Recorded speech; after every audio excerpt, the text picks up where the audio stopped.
Good afternoon. Thank you for joining us for the Expedition 17 crew and spaceflight participant news conference. Joining us for today's briefing are Commander and Russian cosmonaut Sergei Volkov, Flight Engineer and Russian cosmonaut Oleg Kononenko, Flight Engineer and NASA astronaut Garrett Reisman, Flight Engineer and NASA astronaut Gregory Shamatov, Flight Engineer and NASA astronaut Sandy Magnus, and South Korean spaceflight participant San Ko, who will fly to the station under a commercial agreement with the Russian Federal Space Agency. Expedition 17 is scheduled to begin on April 8th when Commander Sergei Volkov, Oleg Kononenko, and South Korean spaceflight participant San Ko launch to the station aboard a Russian Soyuz spacecraft. San Ko will return to Earth with Expedition 16 Commander Peggy Whitson and Flight Engineer Yuri Malenchenko on April 19th in a Soyuz. Dr. Garrett Reisman will fly to the station on STS-123, which is targeted to launch in March. Dr. Greg Shamatov will replace Reisman on the station via Space Shuttle mission STS-124, which is scheduled to launch in April. Dr. Sandra Magnus will join Expedition 17 crew in the fall on Space Shuttle mission STS-126 and replace Greg Shamatov to begin her own stay. We'll now let each of the crew members make their introductory statements, beginning with Commander Volkov.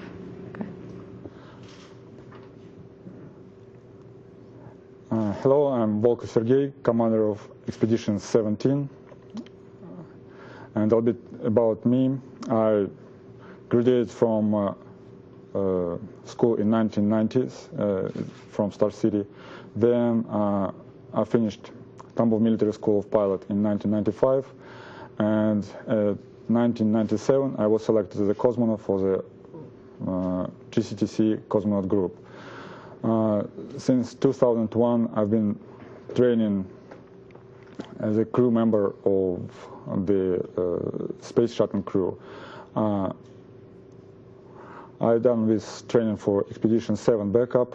I was prime for Expedition 11, and since 2004, I've been training for Expedition 17.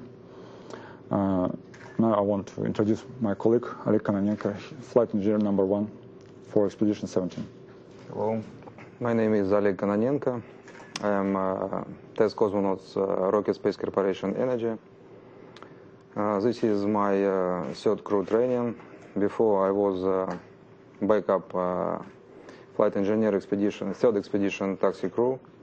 It was 2002, and then I was flight engineer expedition 9 and 11 prime crew. And now I'm flight engineer expedition 17. And I want to introduce my flight engineer too, Garrett Reisman. Thanks, Oleg.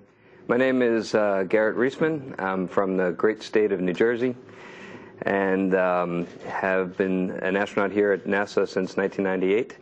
Along with my classmate Greg Shamatov, we entered together in 1998. It was about the same time that my two Russian colleagues also began their astronaut training. All of us are making our first space flight, so it's extremely exciting, not only because this is an extremely ambitious and busy time aboard the International Space Station, but it's going to be a very exciting event for all of us as we go into space for the first time.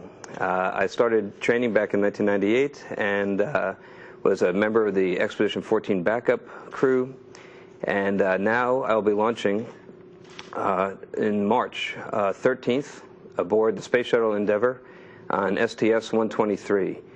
When I first get up to the space station, according to the current plan, I will be a member of the Expedition 16 crew. Peggy Whitson and Yuri Malenchenko will be my crewmates. And soon after, Sergei and Oleg will show up, and then we will begin Expedition 17.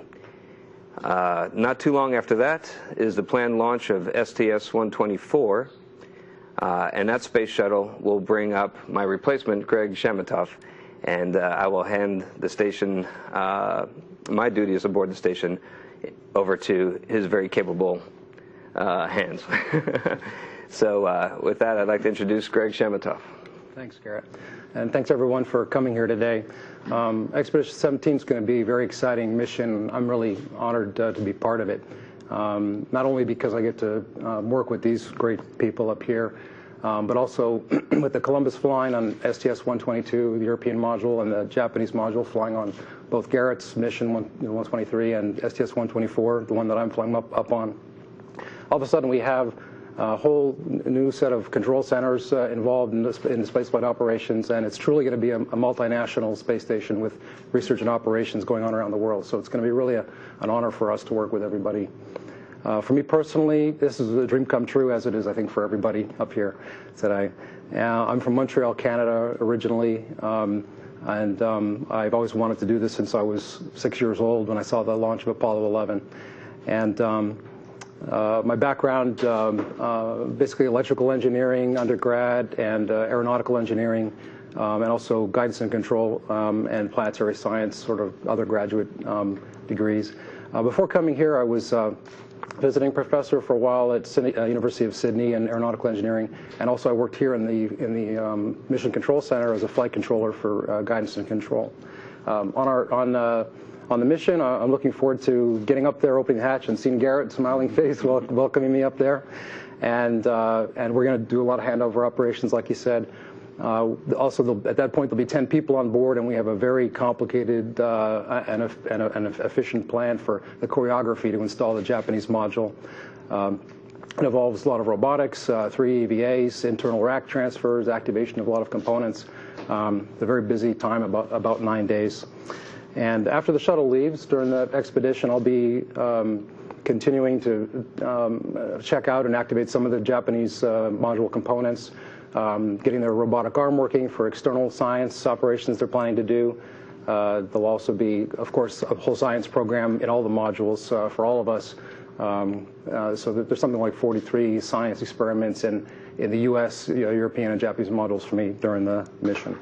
And before I hand over here, I'd like to also just say that this is a really going to be a spectacular achievement for Japan during this mission.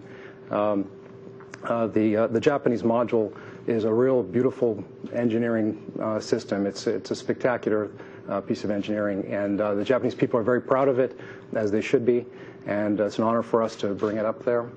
And it's also a big achievement for NASA, because this mission kind of marks the promise that NASA had to all the international partners to get all the international modules up there and to start the full multinational program of science on board. So this is an exciting time for NASA. At the end of my mission, STS-126 will come up, and we'll be working toward bringing the station up to 6-person crew operations. Sandy will be doing a lot of that work. She's a veteran space flyer, and so I'm looking forward to seeing her up there and handing the station in good condition over to Sandy. As Greg mentioned, I have flown before. My first flight was in 2002 with STS-112. And we took the S1 truss up, and it'd actually be very nice to get back to the station and see it in its completely outfitted pressurized volume with the Node 2 there and the Columbus module and the Japanese module. So I'm anticipating some really exciting changes on the station when we get up there. The main focus of the stage that I'll be participating in, as Greg mentioned, is to outfit the 6-person crew habitability equipments, for example, the water resource management racks, a second toilet, a second galley, things like this. I'm going to bridge 17 and 18 the same way that Garrett will bridge Expedition 16 and 17, so I'll get to fly with a bunch of different people, and that'll be a lot of fun as well. I'd like to introduce now San Ko, who'll be representing South Korea on the Soyuz when they go up in April, Sergei and he and Oleg. Thank you, Sandy. My name is San Ko. I was selected as a first Korean astronaut in 2006.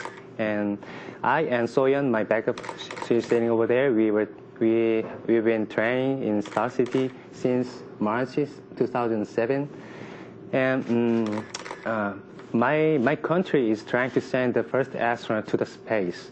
That means we are short of experiences. And that means any devices of you guys will help us a lot. And actually, during I was training in the Star City, astronauts and cosmonauts and